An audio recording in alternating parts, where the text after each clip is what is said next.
सुखरी दुकान राजा जी लाल पियर फुलावना के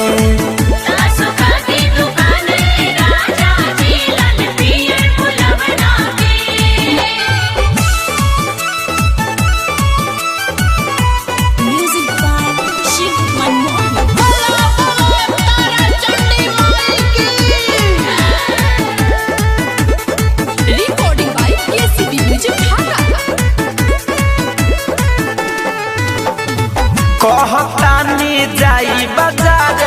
लाई सब कुछ कीन के ढेर ना बा सुनिए सैया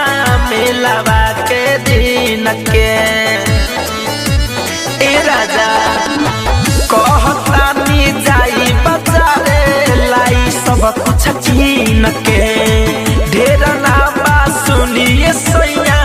मेलावा के दिन के हम सुनी न बाना बुझत हम सुनी न बतरवा बाना बुझत तनी ले लेब खिलावना के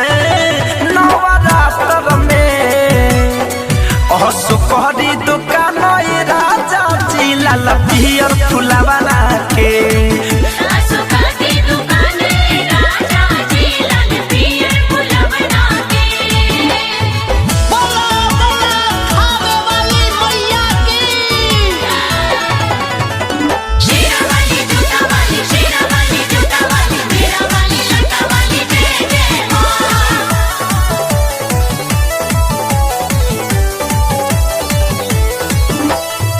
झोलू जितेंद्र पिया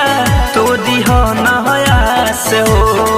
मैया के पूजन करब सब उपवास से हो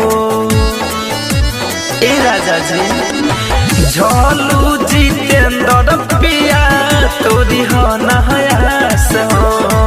मैया के पूजन करब सब उपवास हो लगे गइल में लाल के चली ठेला लगे गइल में लाल के चली ठेला धन जब बुझी न भवना के